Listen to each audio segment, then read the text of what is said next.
நானும் கூட நினச்ச இடத்துல நிறைய இடத்துல முட்டை ஓட்டணுனையும் இந்த துணை முதல்வர் முட்டையை தூக்கிட்டு ஒரு முட்டாள் வந்தார் இல்லையா, நாங்கள் நீட்டை ஒழிப்போம் அப்படின்னு முட்டையெல்லாம் தூக்கிட்டு தெரு தெருவாக சுற்றினார். நான் அவருக்காக தான் ஒட்டியிருக்காங்கன்னு நினச்சேன். திமுககாரங்களாம் முட்டாள் ஆயிட்டானு போல இருக்குது. அவனை பற்றி அவனுங்களே ஒட்டிக்கிறானுங்க. நான் இன்னும் கூட ஒரு படி மேலே போய் கேட்குறேன். எல்லா இடத்துலையும் போஸ்ட் வச்சுருக்காங்கல்ல, நிறைய இடத்துல பார்த்தீங்கன்னா ஸ்டாலின் அவர்களுடைய புகைப்படத்தை போட்டு தமிழ்நாட்டை தலைகுனிய விட மாட்டேன் அப்படின்னு வச்சிருக்காங்க இல்லையா. அப்புறம் என்ன மயிருக்கு போய் மதுரை ஹைகோர்ட்டில் போயிட்டு என்னை மன்னிச்சிருங்க, நாங்கள் தெரியாமல் பண்ணிட்டோம் அப்படின்னு எது கேட்டாங்க. இதை எப்படி நாங்க பார்த்துட்டு காங்கிரஸ் பார்த்துட்டு இருக்க முடியும்? 8 பெருசா 28 பெருசா அப்படின்னு கேட்டிருக்காரு. காங்கிரஸ்காரங்களா இப்போதான் சோத்துல உப்பு போட்டு திங்கிறாங்கன்னு நினைக்கிறேன். ஏன்னா 8% ஓட்டுன்னு இப்போதான் கண்டே பிடிச்சிருக்கானுங்க. அப்புறம் ஏன்டா போய் 45 சீட்டுக்கு போய் நிற்கிறீங்க, கேட்குறீங்க, கெஞ்சுறீங்க? 234 தொகுதியில் நிற்கலாம்ல. காங்கிரஸ் 28% அசூர பலத்தோடு இருக்கிற கட்சி, அப்புறையே பிச்சை எடுக்கிறீங்கன்னு கேட்குறேன் நான். கமல் பேசுனது எனக்கு புரியல அப்படின்னு சொல்லி நக்கல் அடிச்சிருந்தாங்க.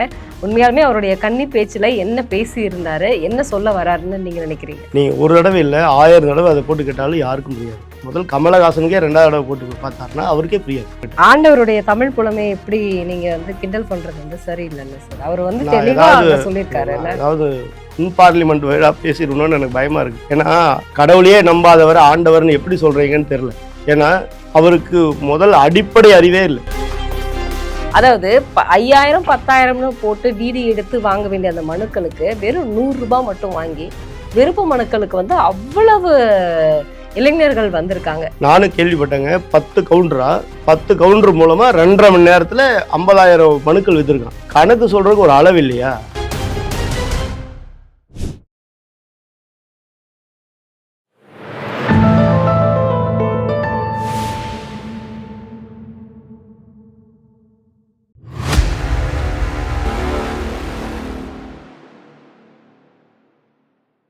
தாமரை டிவி நேயர்களுக்கு அன்பான வணக்கம். இன்று நமது நேர்காணலில் சிறப்பு விருந்தினர் பாஜகவை சார்ந்த விபின் பாஸ்கர் அவர்கள் நம்முடன் இருக்கிறார். சார் வணக்கம். சார் வணக்கம்மா.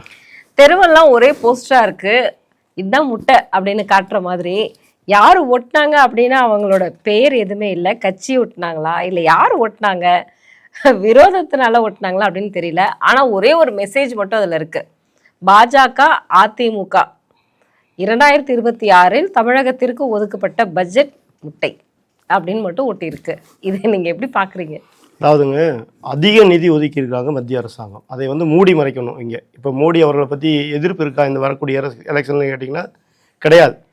2026 எலெக்ஷனில் பார்த்தீங்கன்னா வரக்கூடிய இந்த தேர்தல் மத்தியில் ஆளக்கூடிய அந்த அரசாங்கத்தோடு இணைந்து செயல்படக்கூடிய அரசாங்கம் வேண்டுமா வேண்டாமா அப்படிங்கிறத கேள்வி. இந்த அரசாங்கம் என்ன சொல்கிறாங்க எப்போ கேட்டாலும், சார் எங்களுக்கு மத்திய அரசாங்கம் நிதி கொடுக்கல. ஏன் கொடுக்கல அப்படின்னு கேள்வி கேட்டால் பதில் சொல்ல மாட்டாங்க. ஏன் கொடுக்கல அப்படின்னு இவங்க ஏதாவது பதில் சொல்லியிருக்காங்களா? இது வரைக்கும் மத்திய அரசாங்கத்திலேருந்து விடுவிக்கக்கூடிய நிதியை அந்த கரெக்டான நேரத்தில் ரிலீஸ் பண்ணிகிட்டே இருக்கிறாங்க. நிதியமைச்சர் அம்மா நிர்மலா சீதாராமன் அம்மா அவர்கள் நாடாளுமன்றத்திலேயே இதை தாக்கல் பண்ணியிருக்காங்க. நாங்கள் எவ்வளோ நிதி கொடுத்தோம், எப்பப்போ நிதி ஒதுக்குறோம், அது எங்கள் வேலை கூட கிடையாது. அது ஆட்டோமேட்டிக்காக ஜென்ரேட் ஆகி அந்த அமௌண்ட் வந்துடும். கரெக்டுங்களா? இவங்க என்ன சொல்கிறாங்க, எங்களுக்கு நிதி வரல. அப்போது மத்திய அரசாங்கத்துக்கிட்ட இருந்து நிதியே வாங்க முடியாத இந்த அரசாங்கம் 2026 ஜெயிச்சு என்ன பண்ண போகிறாங்க? ஜெயிச்சாலும் அப்போது நிதி தரமாட்டாங்க தானே. மத்தியில் ஆளக்கூடிய பாஜக அரசாங்கம் தரமாட்டாங்க தானே. அப்போ தரலைன்னா என்ன பண்ணுவாங்க? இப்போ திரும்பி புலம்பிகிட்டே இருப்பாங்களா? அப்போது மக்கள் முடிவு பண்ணுறாங்க. மத்திய அரசாங்கத்துக்கிட்ட இருந்து பணமே வரலன்னு இவங்க புலம்புறது வேண்டாம். மத்திய அரசாங்கத்தோடு இணைந்து செயல்பட்ட ஏடிஎம்கே அந்த கூட்டணி 11 மெடிக்கல் காலேஜ் கொண்டு வந்த அந்த கூட்டணி 3 லட்சம் கோடிக்கு மேலே நிதியை வாங்கிட்டு வந்த அந்த கூட்டணி தமிழ்நாட்டுக்கு வரணும்னு மக்கள் முடிவு பண்ணுறாங்க. அது இவங்களுக்கு பயமாகி போச்சு. ஏன்னா ரிசல்ட் தெரிஞ்சு போச்சு. உளவுத்துறை மூலமாக முதலமைச்சருக்கு சொல்லிட்டாங்க என்னென்னு. வரக்கூடிய இந்த சட்டமன்ற தேர்தல் திமுக வீட்டுக்கு போயிடும் சார், தெருவில் தான் நிற்கணும். அதுதான் உளவுத்துறையுடைய ரிப்போர்ட். அப்போ அதை என்ன பண்ணணும்? காலி பண்ணுறதுக்கு இந்த மாதிரி முட்டை ஓட்டணும். நானும் கூட நினச்ச இடத்துல நிறைய இடத்துல முட்டை ஓட்டணுனையும் இந்த துணை முதல்வர் முட்டையை தூக்கிட்டு ஒரு முட்டாள் வந்தார் இல்லையா, நாங்கள் நீட்டை ஒழிப்போம் அப்படின்னு முட்டையெல்லாம் தூக்கிட்டு தெரு தெருவாக சுற்றினார். நான் அவருக்காக தான் ஒட்டியிருக்காங்கன்னு நினச்சேன். திமுககாரங்களாம் முட்டாள் ஆயிட்டானு போல இருக்குது. அவனை பற்றி அவனுங்களே ஒட்டிக்கிறானுங்க அப்படின்னு நினச்சேன் நான். ஆக்சுவலி இது முழுக்க முழுக்க மத்திய அரசாங்கத்தை, அதாவது தமிழக மக்களை வஞ்சிக்கக்கூடிய செயல். மத்திய அரசாங்கம் பணம் கொடுக்குறாங்க அதாவது வேணுங்கிறதுல அதிகப்படியான நிதி கொடுக்குறாங்க. இப்போ நீங்கள் யோசிச்சு பாருங்கள், இந்த பட்ஜெட்டில் எதுவுமே ஒதுக்கலை. இந்தியாவில் இருக்கிற எல்லா மாவட்டங்களிலும் மகளிருக்கான விடுதி கட்டப்படும். தமிழ்நாடு இந்தியாவுக்குள்ளே இருக்குதா இல்லையா? இப்போ இங்கே இருக்கக்கூடிய இந்த மாவட்டத்துக்கெல்லாம் கட்டுவாங்களா கட்ட மாட்டாங்களா? சென்னையிலிருந்து 5 முக்கிய நகரங்களுக்கு அதிவிரைவு ரயில் இயக்கப்படும். அப்போ சென்னை தமிழ்நாட்டுக்குள்ளே இருக்குது, அப்போது தமிழ்நாடு இந்தியாவுக்குள்ளே இருக்குதா இல்லையா அப்படிங்கிற அந்த கேள்வி வருதுல்ல, அதை முதல்வர் விளக்கணும். இப்போ எவ்வளோ தெளிவாக சொல்லியிருக்கிறாங்க. அது போக தென் மாவட்டங்களுக்கு உண்டான அந்த ரயில்வே இருவழிப்பாதை ஆக்கிறது, மின்சாரமயமாக்குறதுன்னு நிறைய திட்டங்கள் இருக்குது. இது எல்லாம் தொடர்ந்து நடந்துட்டு இருக்குது. இந்த அரசாங்கம் மக்களை வந்து ஏமாற்றக்கூடிய வேலை பார்க்குறாங்க. மத்திய அரசாங்கம் நிறையா நிதி கொடுக்குறாங்க, அதனால தான் இங்கே இவ்வளோ திட்டம் செயல்படுது, அதனால தான் பொருளாதார வளர்ச்சி ஏற்படுது. இதையெல்லாம் மறைச்சு மத்திய அரசாங்கம் கொடுக்குறதே இல்லை. எப்போ நீங்கள் கேட்டு பாருங்கள், சார் கல்விக்கு 2000 கோடி கொடுக்கல, எங்கள் ஆத்தாவையும் காசு கொடு, எங்கள் ஆத்தாவையும் காசு கொடு, இதைத்தான் கேட்பாங்க. அந்த 2000 கோடியில் தான் நிற்பாங்க. வேறு ஏதாவது நிதி கொடுக்கலன்னு சொல்லியிருக்காங்களா இது வரைக்கும்? அந்த 2000 கோடியும் மத்திய அரசாங்கம் சொன்ன புதிய கல்வி திட்டத்தை ஒத்துக்கிட்டா தரேன்னு சொன்ன காசு. நீங்கள் ஒத்துக்கலை, தரல. சார் ஒத்துக்காத திட்டத்துக்கு எப்படி காசு தருவாங்க? ஆனால் இவங்க என்ன சொல்லுவாங்க, எங்கள் ஆத்தாவையும் காசு கொடு, எங்கள் ஆத்தாவையும் காசு கொடு. அந்த காசு வாங்கி என்ன போகிறாங்க, கருணாநிதிக்கு செலவு வைப்பாங்க, வேற ஒன்றும் பண்ண மாட்டாங்க. இல்லைன்னா ஒரு திட்டத்துக்கு பேர் வைப்பாங்க, சோறு போட மாட்டாங்க. பேர் வச்சியே சோறு போட்டையா அப்படிங்கிற மாதிரி பேர் வைப்பாங்க, சோறு போட மாட்டாங்க. நான் இன்னும் கூட ஒரு படி மேலே போய் கேட்குறேன். எல்லா இடத்துலையும் போஸ்ட் வச்சுருக்காங்கல்ல, நிறைய இடத்துல பார்த்தீங்கன்னா ஸ்டாலின் அவர்களுடைய புகைப்படத்தை போட்டு தமிழ்நாட்டை தலைகுனிய விட மாட்டேன் அப்படின்னு வச்சுருக்காங்க இல்லையா? அப்புறம் என்ன மயிருக்கு போய் மதுரை ஹைகோர்ட்டில் போயிட்டு என்னை மன்னிச்சிருங்க, நாங்கள் வந்து தெரியாமல் பண்ணிட்டோம் அப்படின்னு எது கேட்டாங்க? கலெக்டர் போய் கேட்டாரா இல்லையா? கலெக்டர் கேட்டது தமிழக அரசு கேட்டதா இல்லையா? அப்படித்தானே எடுத்துக்கணும். தமிழக அரசுங்கிறது தமிழ்நாட்டுடைய மக்களா இல்லையா? மக்கள் சார்பாக தானே போய் கேட்குறீங்க. மக்கள் அந்த தூணில் தீபம் ஏற்ற வேண்டாம்னு சொன்னாங்களா? மக்கள்லாம் 144 உத்தரவு போட சொன்னாங்களா? அப்புறம் எதுக்கு சார் தமிழ்நாடு அரசு சார்பாக போய் நிபந்தனையற்ற மன்னிப்பு கேட்குறீங்க? தலைகுனியை விடமாட்டேன்னு ஒவ்வொரு இடத்துலையும் எங்களை தலைகுனி விடுறீங்களே. நீங்கள் அந்த திருத்தணியில் அந்த வடமாநில இளைஞரை அடித்து ஒரே நாளில் நீங்கள் ஸ்டாலினி மருத்துவமனையில் அவ்வளோ சூப்பர் ஸ்பெஷாலிட்டி ஹாஸ்பிட்டலில் சார் கை காலு எல்லாம் 4 பேர் சேர்ந்து வெட்டுறான். தனித்தனியாக துண்டு விரல் எல்லாம் தனித்தனியாக கிடக்கு. அதையெல்லாம் ஒட்ட வச்சு ஒரே நாளில் ஒட்ட வச்ச உலக சாதனை புரிஞ்ச அந்த ஸ்டாலின் மருத்துவமனை ஒரே நாளில் அவனை ரெடி பண்ணி கையெழுத்து போடுறான் சூப்பராக. அவனை ஒடிசாவுக்கு அனுப்புறீங்களே. அப்போது தமிழ்நாடு மக்களாக தலைகுடிங்க. ஒவ்வொரு இடத்துலையும் நீங்கள் அந்த அஜித்குமார் மேட்டரில் அந்த அம்மா சொல்கிறாங்கல்ல, என் தாய் உள்ளத்தோட நான் எப்படி என் மனநிலை இருந்தனோ அதே மனநிலையோட ஸ்ரீமதி அம்மா நீதியரசர் அவர்கள் நீதி வழங்கியிருக்காங்க, உண்மையாலுமே நன்றி, என் பையன் திருடன் இல்லை அப்படின்னு சொல்லியிருக்கிறாங்க, அதுக்காக நன்றிங்கிறாங்க. ஒரு தாய் வந்து தன் மகன் திருடன் நினைக்கும் போது எப்படி இருக்கும், எவ்வளோ வேதனைப்படுவாங்க. கண்டிப்பா அஇஅதிமுகவுக்கு நன்றி சொல்லியிருக்காங்க. அந்த அம்மா சொல்கிறாங்க, அந்த 5 பேர் யார்? ஃபோன் பண்ணி ப்ரெஷர் பண்ண அந்த 5 பேர் யார், விஐபிக்கள் யாருன்னு கேட்குறாங்க. பதில் சொல்ல முடியுதா? நீங்கள் ஃபோன் பண்ணி சாரிமா தெரியாமல் நடந்துருச்சுன்னு கேட்டீங்களே. ஒரு முதல்வர், யாருடைய முதல்வர்? தமிழ்நாட்டு மக்களுடைய முதல்வர். நீங்கள் ஃபோன் பண்ணி அந்த அம்மாட்ட சாரிமா தெரியாமல் நடந்துருச்சுன்னு கேட்டீங்களே, அப்போ யாரை தலைகுனி விட்டீங்க? இப்படி ஒவ்வொரு இடத்துலையும் இந்த கேள்வி வருதுல்ல, எல்லா இடத்துலையும்.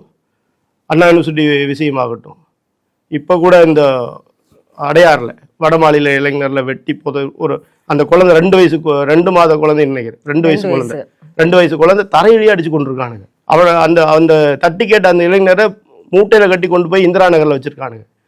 அந்த பெண்ணை வெட்டி அதாவது கொலை செய்து அந்த ஆற்றுல அடையாறு ஆற்றுக்கு ஓரத்தில் போட்டிருக்காங்க. இப்படி இன்னொன்று நந்தனம் அரசு கல்லூரியில் இப்படி எல்லா இடத்துலையுமே பாலியல் வன்முறையிலிருந்து ஆரம்பித்து ஆம்ஸ்டாங் கொலை வழக்குலேருந்து எல்லாரையும் தமிழ்நாட்டு மக்களை தலைகுனியை தானே விட்டுருக்குறீங்க.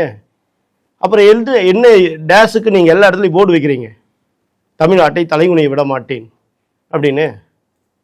இங்கே இவ்வளோ பிரச்சனை இருக்குல்ல, இதெல்லாம் உங்களுக்கு கண்ணுக்கே தெரியாதா? கண்டிப்பா சார். இன்னைக்கு மாணிக் தாக்கூர் ஒரு விஷயத்த கேட்டிருக்கிறாரு. 8% ஓட்டு இருக்கக்கூடிய திமுக எப்படி தலைமை தாங்கலாம், 28% இருக்கக்கூடிய நாங்க பெரியாளா? அவர் கேட்டிருக்கக்கூடிய விஷயம் என்னன்னா, 8% இருக்கக்கூடிய திமுக தலைமை இருக்குமா, இல்ல 28% இருக்கக்கூடிய நாங்க தலைமை இருக்கலாமா? நீங்க எங்களை எப்படி அசிங்கப்படுத்தலாம், அவமானப்படுத்தலாம், இதை எப்படி காங்கிரஸ் பார்த்துட்டு இருக்க முடியும்?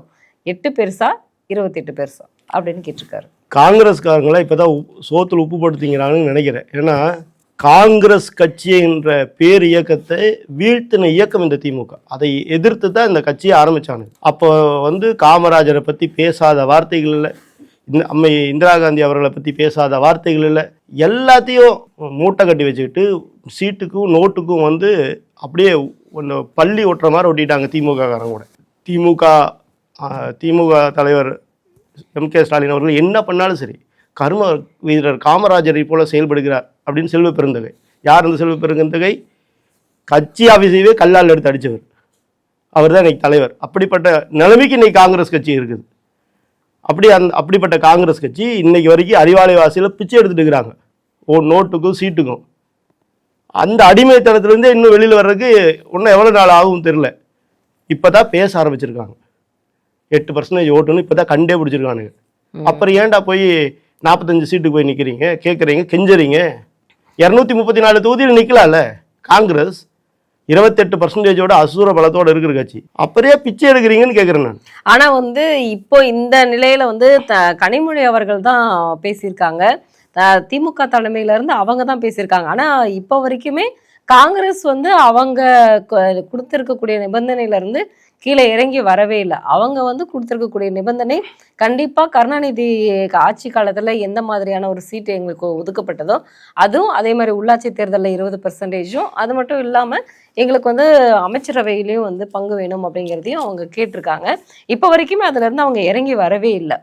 இல்லைங்க, இப்போ என்ன நடக்கும்னு சொல்கிறேன் பாருங்க. எல்லாம் வெளியில் கத்துவானு நெருங்க இருந்து ஒன்றுவாங்க. ஒரு 5 சீட்டு 2 சீட்டு எச்சைக்கு போடுற மாதிரி தூக்கி போட்டாங்கன்னா, நாய்க்கு போடுற மாதிரி எலும்பு துண்டு தூக்கி போடுற மாதிரி போட்டாங்கன்னா காங்கிரஸ் கட்சி ஓடி வந்து கவ்விட்டு ஓடி வந்துடும். வால் ஆட்டிட்டு முதல்வர் அவர்கள் சூப்பர் அப்படிம்பாங்க. இப்போ பேசுகிறார்ல மாணிக்கம் தாக்கூர் அவர்கள் பேசினார்ல, அவருடைய யாரோட ஓட்டை வாங்கி அவர் MP ஆனார்? காங்கிரஸ் கட்சிக்காரனுடைய. இன்றைக்கி இப்போ பேசக்கூடிய இந்த மாணிக்கம் தாக்கூர் இன்னொரு 4 நாள் கழித்து பாருங்கள், இந்த ஒரு வடிவேல் படம் பார்ப்பீங்களே, அது நல்லவாய் இது நாரவாய் அப்படிங்கிற மாதிரி வேற மாதிரி பேசுவார். ஆனால் இவர் சீட்டுக்கு தான், வேற ஒண்ணுமே கிடையாது. எங்கேயும் போக மாட்டாங்க. நீங்க சொல்ற மாதிரி இருந்தாலும் ஆனா இப்போ சமீப காலங்களா வந்து பாத்தீங்கன்னா ஒரு 2 மாத காலங்களுக்கு மேலாகவே வந்து பிரவீன் சக்கரவர்த்தியில இருந்து மாணிக்கம் தாக்கூர், ஜோதிமணில இருந்து எல்லாருமே பேசிட்டு இருக்காங்க. இதுல வந்து இப்போ தளபதி பேசினதுக்கு கூட இவங்க வந்து என்ன சொன்னாங்க அப்படின்னா, இவங்க அவங்களோட நிலையில இருந்து இன்னும் கீழே இறங்கி வரவே இல்லை. இப்போ வரைக்கும் அதே ஒரு நிலைப்பாடுல தானே இருக்காங்க. அதுதாங்க, இது எல்லாமே இவங்க சீட்டு எக்ஸ்ட்ரா கேட்கறதுக்காகத்தானே தவிர இவங்க அந்த கூட்டணி விட்டு வெளியில் வர்றதா இருந்தால் எப்போ வந்திருக்கலாம். தளபதி பேசினார்ல, வெக்கமான சூடு சொரணை இருக்கணும், அதுக்கப்புறம் அந்த கூட்டணியே இருக்க மாட்டான். பூத்து கூட ஆள் இல்லடா உனக்கு, நான் தாண்டா நின்று உனக்கு ஜெயிக்க வைக்கணும், அப்படிப்பட்ட நிலையில தாண்டா காங்கிரஸ் இருக்குன்னு சொன்னார். ஆனால் மாணிக்கம் தாக்கூர் என்ன சொல்கிறாரு, அவங்க திமுக 8%, நாங்கள் 28%. அப்புறம் என்ன எதுக்குடா போய் அவங்க கூட ஒட்டிட்டு இருக்கிறீங்க? அவன் தான் உனக்கு பூத்துலேயே ஆள் இல்லைங்கிறான்ல. திமுககாரன் உன்னை பூத்துலேயே ஆள் இல்லைங்கிறான். நீ தான் 28% வச்சுருக்கிறீல்ல, அவனை விட ஜாஸ்தி 3 மடங்குக்கு மேலே வச்சுருக்கிற. அப்படியே அவன் கூட அவன் வாசலில் நின்று பிச்சை எடுக்கிறீங்க. நீங்கள் தனியாகவே நிற்க வேண்டியதானே. செய்வாங்களா காங்கிரஸ்? செய்ய மாட்டாங்க. திமுகவும் காங்கிரஸ் விடாது. என்ன பண்ணுவாங்க, சீட்டு கடைசி நேரத்தில் இப்போ எவ்வளோ சீட்டு கொடுத்துருவாங்க, 25 சீட்டுக்கு போல இன்னொரு 5 சீட்டு தர்றோம், 2 சீட்டு தர்றோம், 3 சீட்டு தரேன்னு பேரம் பேசினாங்கன்னா ஜாயின் பண்ணிக்குவாங்க. இது மாமியார் மருமக சண்டை மாதிரி. இப்போ தான் சோத்தில் உப்பு போடுத்திங்கிறானு காங்கிரஸ்காரனுக்கு. உண்மையாலுமே வெக்கமான சூடு சொல்கிறீங்க தான் தனியாக நிற்கணும். இவ்வளோ பேசுனதுக்கப்புறம் கூட போய் கூட்டணி நிற்கக்கூடாது. என்னால் நீ 28% இருக்கக்கூடிய ஒரு கட்சி 8% இருக்கிற கட்சி வாசலையே பிச்சை எடுக்கிறீங்க. தைரியமாக நில்லுங்க. ஒரு ஆம்பளையாக இருந்தால் இவர் சொல்கிறாருல, திருச்சி வேலுசாமி சொல்கிற மாதிரி ஆம்பளையாக இருந்தால் தனியாக நில்லுங்க. உங்களோட நான் வரமாட்டேன்டா, நீ வந்தால் கூட்டணி ஆச்சு, வரனா வர்றேன், இல்லையா 2 நாள் டைம் கொடுக்குறேன், 2 நாளில் முடியாது, நாங்கள் வெளியில் வர்றோம், நாங்கள் தனியாக நிற்கிறோம், இல்லை விஜய் கூட போகிறோம், சொல்ல தைரியம் இருக்கா? சொல்ல மாட்டாங்க. எல்லாம் சீட்டுக்கு நோட்டுக்கு தான். இன்னைக்கு வந்து நீங்க பார்லிமெண்ட்ல கண்டிப்பா ஒரு விஷயத்தை கேள்விப்பட்டிருப்பீங்க. நான் வந்து பெரியாரின் மகாத்மா காந்தியினுடைய பேரன் கமல்ஹாசன் தமிழ் பிச்சை எடுக்க கூட உதவாது அப்படிங்கிற ஒரு விஷயத்த வச்சு நிர்மலா சீதாராமன் அவங்களுக்கு வந்து சாபத்தை கொடுத்தாங்க. ஆனால் வானதி ஸ்ரீனிவாசன் கூட ஒரு விஷயத்த சொல்லியிருந்தாங்க, கமல் பேசுனது எனக்கு புரியலை அப்படின்னு சொல்லி நக்கல் அடிச்சிருந்தாங்க. உண்மையாலுமே அவருடைய கன்னி பேச்சில் என்ன பேசி இருந்தாரு, என்ன சொல்ல வராருன்னு நீங்கள் நினைக்கிறீங்க? நீங்கள் ஒரு தடவை இல்லை 1000 தடவை அதை போட்டு கேட்டாலும் யாருக்கும் புரியாது. முதல் கமலஹாசனுக்கே 2வது தடவை போட்டு பார்த்தாருன்னா அவருக்கே புரியாது. அதாவது சினிமா வசனத்தை எழுதிட்டு வந்து அப்படியே படித்தார். அவர் படித்த அந்த வாசகங்கள் தமிழ் பிச்சை எடுக்கக்கூட உதவாது அப்படிங்கிறது வந்து பெரியார் பேசின வார்த்தை. பெரியார் பேசின வார்த்தையில் அப்படியே படிச்சிருக்காரு. உண்மையாலுமே தமிழ் இனமே வந்து அதாவது தமிழ் மேலே பற்று கொண்டவங்களை இன்றைக்கி வெக்கி தலைகுனிய வேண்டியதாக இருக்குது. இப்படிப்பட்ட ஒரு முட்டாளை நாடாளுமன்றத்துக்கு அனுப்பி வச்சிருக்குது இந்த திமுக அரசாங்கம்னு வெக்கி தலைகுனிகிறோம். ஏன்னா அங்கே போய் தமிழ் பிச்சை எடுக்க உதவாது லூசு மாதிரி பேசியிருக்காரு. உண்மையாலுமே அவர் மனநல மருத்துவத்தில் அட்மிட் பண்ணி அவரை செக் பண்ணணும். அப்போ தான் வந்து என்னன்னு தெரியும் மக்களுக்கு. என்ன பைத்தியங்கிறீங்களா? உண்மையாலும் பைத்தியம் தாங்க. அவர் பேசுனது கேட்டீங்களா? அவர் என்ன பேசியிருக்காரு ஒரு யாருக்குமே புரியல. அவரே 2வது அதை பேசினாருன்னா அவருக்கே புரியாது. பெரியார் என்னென்ன சொன்னாரோ அதை அப்படியே படிச்சிருக்காரு. ஆண்டவருடைய தமிழ்நாட்டுடைய பிரதிநிதியா போய் நின்று தமிழை அசிங்கப்படுத்திருக்காரு. அங்க போய் நின்றுட்டு ஆண்டவருடைய தமிழ் புலமை எப்படி நீங்க வந்து கிண்டல் பண்றது வந்து சரியில்லைல்ல சார். அவர் வந்து தெளிவா சொல்லியிருக்காரு. அதாவது அன்பார்லிமெண்ட் வேடா பேசிடணும்னு எனக்கு பயமா இருக்கு. ஏன்னா கடவுளையே நம்பாதவர் ஆண்டவர்னு எப்படி சொல்றீங்கன்னு தெரியல. ஏன்னா அவருக்கு முதல் அடிப்படை அறிவே இல்லை. புரியுதுங்களா? டிவி எடுத்து உடைச்சிங்க. டிவி எடுத்து யாருக்காக உடைச்சிங்க? டார்ச் லைட் வச்சு உடைச்சிங்களா? யாருக்காக உடைச்சிங்க? அப்புறம் ஏன் சார் அங்கே போய் நின்றுட்டு கால் உளுந்து காலை நக்கி ஒரு எம்பி சீட்டுக்காக போய் நிற்கிறீங்க? அதானே பண்ணியிருக்காரு. அப்புறம் எங்கள் சொன்ன சொல்லில் இருக்கணுங்க, நான் ஊழலை எதிர்ப்பேன் அப்படின்னு டிவி எல்லாம் போட்டு உடைச்சிட்டு இன்னைக்கு எல்லாத்தையும் பெவிகோல் போட்டு ஒட்ட வச்சுக்கிட்டு திமுகவுடைய எம்பியாக போய் எங்கே நிற்கிறீங்கல்ல? அவங்க போட்ட பிச்சையில் தானே போய் நிற்கிறீங்க. யார் கூட கூட்டணி வச்சுக்கிறீங்க? நீங்கள் யாரை எதிர்த்து அந்த டிவி உடைச்சிங்களோ அந்த கேடுகட்ட ஊழல் மிகுந்த அந்த கட்சியோட தான் கூட்டணி வச்சுக்கிறீங்க. நான் வந்து ஓட்டுக்காக வந்து எதையும் பண்ண மாட்டேன், நான் வந்து தனியாக நிற்பேன். என்னாச்சு உங்கள் கொள்கை? இல்லை, பார்லிமெண்ட்டில் கூட அதை சொல்லியிருந்தாரு. அது அப்போ யாரோட எம்பியாக போனார் அங்கே? திமுக. அப்புறம் பின்னாடி என்ன அவருடைய இதுக்கு பின்னாடி என்ன எம்பளம் இருக்குது? திமுகங்கிறது தானே இருக்குது. திமுக எம்பிக்கள் எல்லாம் எம்எல்ஏ எல்லாம் கையெழுத்து போட்டு அப்போ தானே அவர் எம்பி ஆனார். அவர் எம்பி ஆனது தமிழ்நாட்டுக்கு தலைகுனிவு. நான் அதே முன்ன சொன்ன மாதிரி தான் ஸ்டாலின் அவர்கள் ஒட்டுமொத்த தமிழ்நாட்டையும் கமலஹாசன் சார்பாக வந்து நம்ம இழிவுபடுத்தியிருக்கார். கண்டிப்பா சரி. இன்னைக்கு இன்னொரு விஷயம் வந்து நீங்க கண்டிப்பா பார்த்திருப்பீங்க. 6ஆம் தேதியிலிருந்து தாவேக்காவினுடைய விருப்ப மனுக்கள் வந்து பெற இருக்கிறதாக ஒரு தகவல் வெளியாயிருந்தது. 15ஆம் தேதி வரைக்கும் வந்து அது வந்து மனுக்கள் வந்து வாங்கப்படும்னு சொல்லியிருந்தாங்க. இன்னைக்கு அதாவது ஒரு சினிமா டிக்கெட் தீர்ந்து போற மாதிரியான ஒரு சம்பவம் இன்னைக்கு தாவேக்கா பனையூர்ல வந்து நடந்திருக்கு. அலுவலகத்துல கொஞ்ச நேரத்திலேயே 50,000 விருப்ப மனுக்கள், அதாவது 5,000 10,000னு போட்டு டிடி எடுத்து வாங்க வேண்டிய அந்த மனுக்களுக்கு வெறும் 100 ரூபாய் மட்டும் வாங்கி விருப்ப மனுக்களுக்கு வந்து அவ்வளவு இளைஞர்கள் வந்திருக்காங்க. நானும் கேள்விப்பட்டேங்க. 10 கவுண்டர் மூலமா 2.5 மணி நேரத்துல 50,000 மனுக்கள் வித்திருக்கான். நீங்க யோசிச்சு பாருங்க, ஒரு நிமிஷத்துக்கு 60 வினாடிகள் சரிங்களா? இப்படி கணக்கு போட்டா ஒரு நொடிக்கு ஒரு சேல்ஸ் ஆயிருக்கு. அதாவது வாங்கியிருக்காங்க, ஒரு நொடிக்கு ஒரு வேட்புமனு வாங்கியிருக்காங்க. அப்போ கூட அந்த 50,000 வேட்புமனு வருமானு தெரில, அந்த எண்ணிக்கையில் அது விற்றுருக்கான். கணக்கு சொல்கிறதுக்கு ஒரு அளவு இல்லையா? இன்னைக்கு ஒரு தீர்ப்பு வந்திருக்கு. இப்போ ரீசெண்டாக உயர்நீதிமன்றம் வந்து என்ன சொல்லியிருக்குன்னா, வருமான வரியை மறைச்சவங்களுக்கு 1.5 கோடி அபராதம் போட்டது தப்பு கிடையாது. விஜய் அவர்களே ஒழுக்கமாக அந்த 1.5 கோடி கொண்டு போய் கட்டிடுங்க. வெளியில் நீங்கள் வீரவசனம் பேசுங்க, நான் ஊழலை எதிர்ப்பேன், ஊழல் கட்சிகளோடு கூட்டணி வைக்க மாட்டேன் அப்படிலாம் வீரவசனம் பேசுங்க, ஆனால் நீங்கள் பண்ண ஊழலுக்கு முதல் கொண்டு போய் அபராதம் கட்டுங்க அப்படின்னு ஹைகோர்ட் சொல்லிட்டாங்க. இது எப்படி மறைக்கிறது? இது எப்படி டிவியில் வராமல் பார்த்துக்கிறது? எர்ரா விசில அப்படின்னு ஒரு கவுண்ட் டவுன் 50,000 நம்பர்ஸை வித்துவிட்டோம் அப்படின்னு எல்லா இடத்துலையும் பரப்புறது பார்த்தீங்களா? அரசியல்வாதி ஆயிட்டாரு. அவர் வந்து நிஜ வாழ்க்கையில் நடிக்க ஆரம்பிச்சிட்டார். நிஜ வாழ்க்கையில் நடிகை, அதாவது எல்லாருமேங்க திரைப்படத்தில் நடிப்பாங்க, நிஜ வாழ்க்கையில் நடிக்க மாட்டாங்க. இவர் நிஜ வாழ்க்கையில் நடிகர், மிகச்சிறந்த நடிகராக மாறிட்டார். ஊழல்வாதி இல்லை அப்படின்னாரு ஹைகோர்ட் இன்னைக்கு சொல்லியிருக்கு. ஊழலை மறைச்ச குற்றத்துக்காக, அதாவது நீங்கள் வருமானத்தை அதிகமாக சேர்த்துருக்கீங்க, அந்த வருமானத்தை மறைச்ச காரணத்துக்காக உங்களுக்கு அபராதம் போட்டது வருமான வரித்துறை 1.5 கோடி அபராதம் போட்டது தவறு இல்லைன்னு சொல்லியிருக்கிறாங்க. அப்போ என்ன அர்த்தம்? ஊழல் பண்ணியிருக்காரு தானே. அப்புறம் இறக்குமதி பண்ண அந்த வண்டிக்கு சுங்க வரி கட்டல, அதுக்கு அபராதம் போட்டிருக்காங்க. அதுவும் எல்லாத்துக்குமே தெரிஞ்ச விஷயம்தான். இப்போ இவர் எப்படி ஊழலை ஒழிக்க போறாரு? அதனால வந்துங்க இது எப்படி மறைக்கிறதுன்னா, இந்த மாதிரி ஒரு நியூஸ் கார்டை போட்டுவிட்டு 50,000 நம்பர்ஸ் வித்துட்டோம், 10,000 நம்பர்ஸ் வித்துட்டோம் அப்படின்னு ஏதாவது ஒரு கடைக்கு சொல்லி. கூட்டத்தை நீங்க பாத்தீங்கல்ல, அது லைவா தானே போயிட்டு இருந்தது, நீங்க பாத்தீங்களா இல்லையா? அவ்வளவு கூட்டம் இருந்தது இல்லையா? கூட்டம் இருக்குதுங்க. கூட்டம் சேர்த்தணும்லாம் தலைவன் ஆயிட முடியாதுங்க. ம். நீங்க அந்த கூட்டத்தை பார்த்துதான் சீமான் அவர்கள் சொன்னாரு, நானே இதே மாதிரியான கூட்டத்தை நான் சேர்த்துறேன்டா அப்படின்னு. அதுதாங்க, இந்த கூட்டம் சேர்த்தணும்லாம் தலைவன் ஆயிட முடியாது. புரியுதுங்களா? மக்களா நிக்கிறவன் தான் தலைவன் ஆக முடியும். ம். நீங்க 41 பேர் இறந்த உடனே ஓடி போய் நீ உள்ள ஒளிஞ்சுக்கிட்டீங்க. 43 நாள் 45 நாள் கழிச்சு வெளியில் வந்தீங்க. முதலாம் ஆண்டு 5 பேருடைய ஃபோட்டோவோட முதலாம் ஆண்டு கொண்டாடியாச்சு. 2ஆம் ஆண்டு வெற்றி கொண்டாட்டம். இந்த பக்கம் எம்ஜிஆர், இந்த பக்கம் இன்னொரு தலைவரை போட்டு 2ஆம் ஆண்டு வெற்றி கொண்டாட்டம், காமராஜரையும் போட்டு வெற்றி கொண்டாட்டம் பண்ணியாச்சு.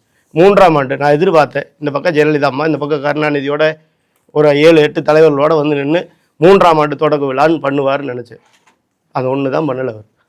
இல்லை, அவர் தான் சொல்லியிருக்காரு ஏற்கனவே, எம்ஜிஆரையும் ஜெயலலிதாவையும் கருணாநிதியும் ரோல் மாடல் அப்படின்னு சொல்லிட்டாரு. அதுதாங்க, அது அவ்வளோதான். இவருடைய கொள்கை என்ன தெரியாது, கோட்பாடு என்ன தெரியாது. இவருக்கு எந்த கொள்கையும் கோட்பாடும் கிடையாது. இவர் வந்து நான் அவ்வளோ பெரிய இடத்துலேருந்து வந்தேன்னு சொல்கிறேன். ஒரு தலைவன் வந்து அவ்வளோ பெரிய இடத்துலேருந்து நான் வந்துட்டேன், உங்களுக்காக வந்திருக்கேன்னு சொல்கிற தலைவனாகவே இருக்க மாட்டான். புரியுதுங்களா? நான் என்னுடைய சொந்தத்தை சுய துக்கத்தை எல்லாம் விட்டுட்டு உங்களுக்கு கூட வந்து நிற்கிறவன் சொல்கிறவன் தலைவனாக இருக்க மாட்டான். தொண்டனுடைய சுய துக்கத்தில் கலந்து அவனுடைய துக்கத்தில் கலந்துக்கிறான் பாருங்க, அவன் தான் தலைவனாக இருப்பான். தொண்டை 41 பேர் சாகும்போது இவர் எங்கே இருந்தாருன்னு கேட்குறேன் நான். வீட்டுக்குள்ளே தான் இருந்தார். அடித்தாலும் சரி, முதிச்சாலும் சரி, என்னை கொன்னாலும் சரி, நான் என் தொண்டன் கூட தான் இருப்பேன்டான்னு சொல்லியிருந்தானே இவர் தலைவர். என்னை போலீஸ்காரர்கள்லாம் வந்து பேக் பண்ணி சென்னை அனுப்பிட்டாங்க, நான் அதனால் வந்துட்டேன் அப்படின்னா இவர் தலைவரா? இவர் சொல்கிறார்ல, தேர்தல் அன்னைக்கு எல்லா விஜயும் கிளம்பி வருவாங்க, எப்படி சைக்கிளில் கருப்பு கலரு சிகப்பு கலரு மாஸ்கை கட்டிக்கிட்டு இவர் போய் ஓட்டு போட்டார், அந்த மாதிரியா? இங்கே என்ன நடக்குதுனாங்க, தமிழ் மண்ணையும் தமிழ் மக்களையும் எதிர்க்கிறவங்களாம் தலைவனாகிறான். புரியுதுங்களா? திருமாவளவன் அவர் சொன்னார், தமிழ்நாட்டு வந்து தமிழை அழித்தவரே 3 வேந்தர்கள் தான் சொன்னார். பாண்டிய, சோழ, சேர இவங்க தான் அழிச்சு விட்டாங்கன்னு சொல்கிறார். அப்போது இவர் வந்து தமிழை காக்கக்கூடிய ஒரு தலைவர்னு சொல்லிக்கிறார் இவரே. கரெக்டுங்களா? சோழனை பற்றி என்ன தெரியும்னு தெரில இவருக்கு. தஞ்சை ஆண்ட ராஜராஜ சோழன் அந்த ஒரு தஞ்சை பெரிய கோயில் கட்டுறாரு. அவர் வந்து உலகத்தில் எல்லா நாடுகளையும் போய் ஆட்சி பண்ணுறார். கடந்து போய் போர் செய்து வெற்றி பெறார். இந்த திருமாவளவன் ஒன்று அறிவாலை வாசலையே தாண்டல, தனி தொகுதி விட்டே ஒன்றும் பொது தொகுதிக்கு வரல. புரியுதுங்களா? ராஜராஜ சோழன் கடல் கடந்து போய் வெற்றி பெறாரு. இவர் தனி தொகுதியிலேருந்து இன்னும் வெளியில் வர மாட்டேங்கிறார். இன்னும் ஒரு சில டைமில் வந்து இவரோட சொந்த சின்னத்திலேயே நிற்க முடிய மாட்டேங்குது. இவருக்கு ஒன்றும் சொந்த சின்னமே கிடைக்கல. இப்படிப்பட்ட அறிவெளி ராஜராஜ சோழனை பேசுகிறார். ராஜராஜ சோழன் தஞ்சை கோயில் கட்டும்போது தமிழை வளர்க்கலிங்கிறார்ல, தஞ்சை பெரிய கோயில் கட்டும்போது சிவலிங்கம் இருக்குது பாருங்கள், அது வந்து 12 அடி உயிர் எழுத்துக்கள். அதுக்கு கீழே இருக்கிற அந்த பீடம் இருக்கு இல்லையா, 18 அடி மெய் எழுத்துக்கள். அந்த கோபுர ஹைட் இருக்கு இல்லைங்களா, 216 அடி உயிர்மெய் எழுத்துக்கள். அந்த சிவனுக்கும் நந்திக்கு இடைப்பட்ட கேப் வந்து 247 அடி. அது தமிழுடைய மொத்த எண்கள் 247 தமிழ் எண்கள். ரைட்டுங்களா? இப்படி தமிழை வந்து அந்த கோயிலில் இருக்கணும்னு சொல்லி அந்த கோயிலை உருவாக்குனவர் ராஜராஜ சோழன்.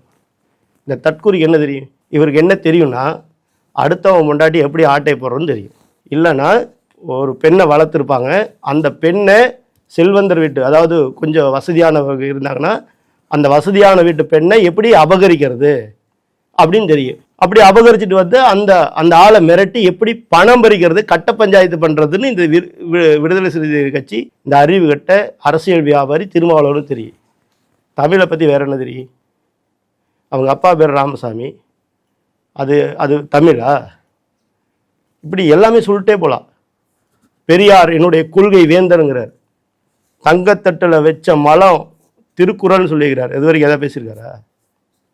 இப்படி தமிழையும் தமிழர்களையும் அடமான வச்சு இன்னைக்கு ஆட்சியில் இருக்கிறவங்க தான் இந்த திமுக கும்பலும் அதனுடைய தோழமை கட்சிகளும். 2026 தமிழக மக்கள் ரொம்ப தெளிவாக முடிவெடுத்துட்டாங்க. இப்படிப்பட்ட கேடுகட்ட இந்த ஜென்மங்கள்லாம் இருக்கக்கூடிய இந்த கூட்டணி ஆட்சி, நம்மளுக்கு இந்த ஆட்சி வேண்டுமா, திமுக ஆட்சி வேண்டுமா அப்படின்னு தெளிவாக முடிவெடுத்துட்டாங்க. விரட்டி எடுக்க போகிறாங்க. வரக்கூடிய தேர்தல் தமிழக மக்களுடைய பொற்காலமாக இருக்க போகுது. பாரதிய ஜனதா கட்சி, ஏடிஎம்கே இந்த கூட்டணி வெற்றி பெற்று மிகப்பெரிய ஒரு மாற்றத்தை கொடுக்க போகிறாங்க.